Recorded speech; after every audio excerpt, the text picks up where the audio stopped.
Kids' minds are like sponges, right? So the first time that you touch a sponge, it leaves your imprint. That's the way that I look at education when I'm teaching my kids. They come in, they know nothing about the school world, they know nothing about academics, so all the things that I'm teaching them is really like being imprinted on their mind, and it's gonna like help change their lives for the better.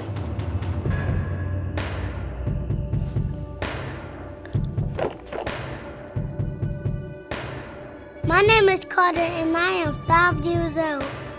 All right, honey, are you ready? You're gonna look at this. No, don't touch that. Look in the big camera over here with the red light. I'm Ada and I'm in kindergarten and I'm 6. It's my birthday today.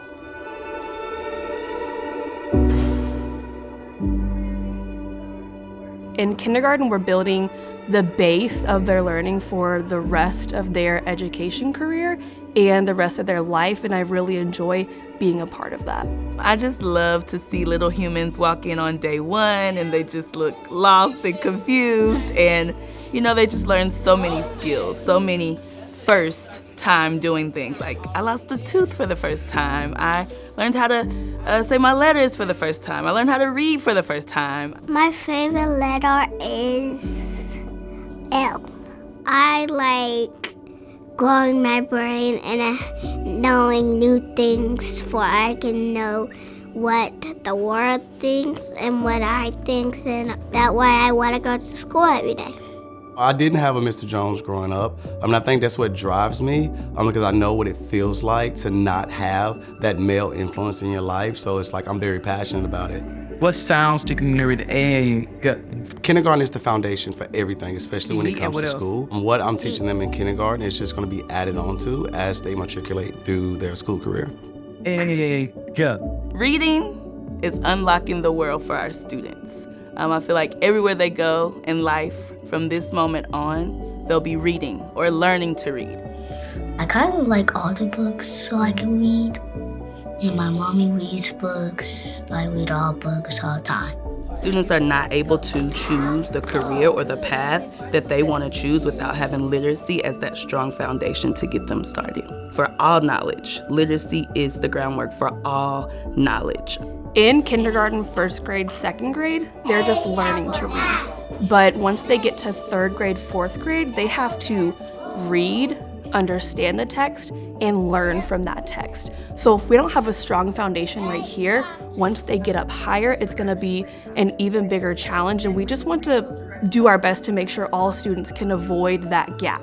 Thankfully, the folks here in KIPP Nashville decided to do something about it and change the way that we taught children to read in K through 2 here at our elementary schools.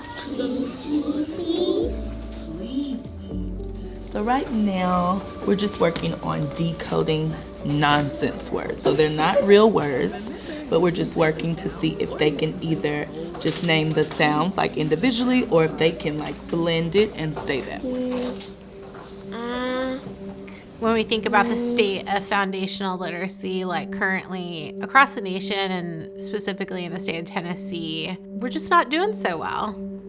In the state of Tennessee, we started to see numbers of children who know how to read.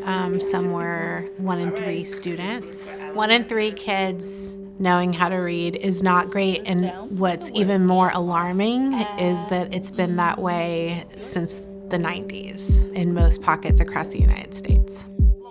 They both end in what? Oh! Kiss your brain, yes. Oh. There was a big divide in the past about how we're supposed to teach kids to read. And one side said, we got to go all the way down to the very minute piece of learning, which is a letter's name and sound. First, say the sound slow. D, A, D, T, A, D. Again, get ready.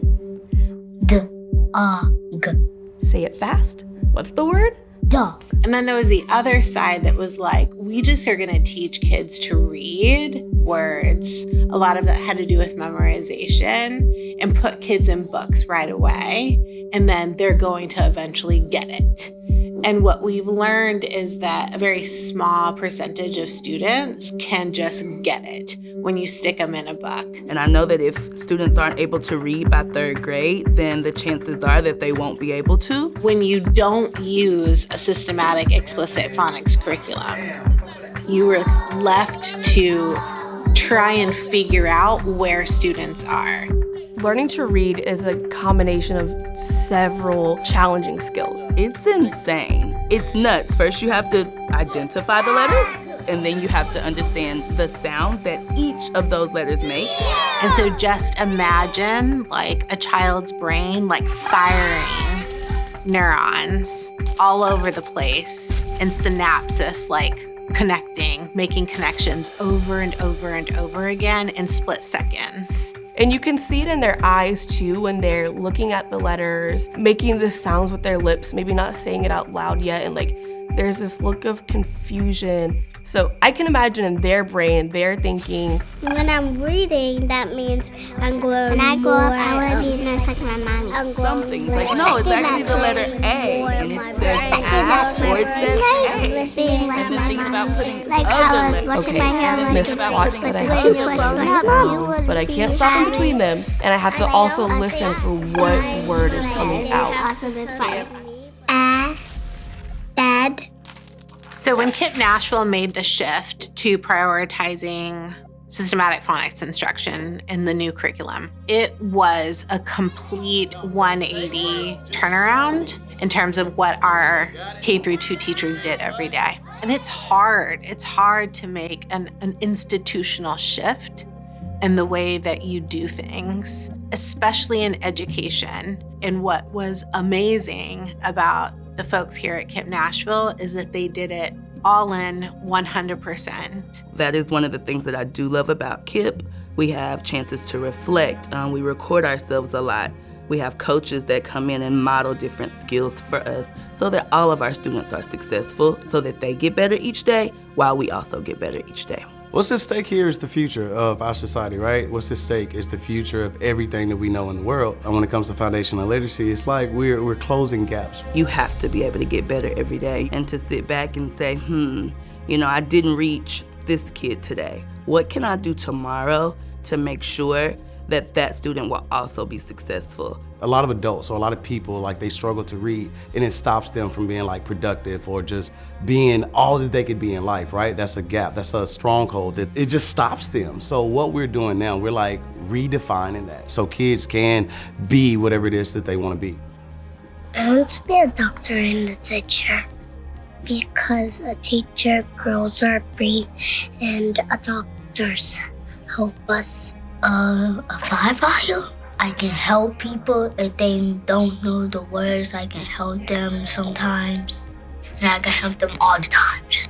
I want to be an actor, but you have a lot of responsibilities. If the learn how to read, I might have to read some words and learn my actions like, hey, I'm going to save you or something like that. It's so important that they have a rich, joyful academic environment when they're in the school building to give them everything they need, every opportunity, build them up to be strong readers and strong learners. We're teaching our kids in the classroom. They're going home and they're regurgitating these things, and families are picking up because, like, kids, they're smart, they're very influential. These parents are passing it on to their families. Next thing you know, whole communities are changing. The doors are even more open than they were before. You got this. Don't be scared. Like, speak up. Even if you get it wrong, that's why I'm here. I am strong. I am smart. I can do this. And if I messed up, who has your back? Mr. Jones has my back. Who has your back? Mr. Jones has my back. It's just so important that our students have the best opportunity in the world. And so I think reading is just one of those skills that gives them the power to choose what they want to do and what they want to be. What do you want to be when you grow up? I want to be... What do you want to be, Miss Erin?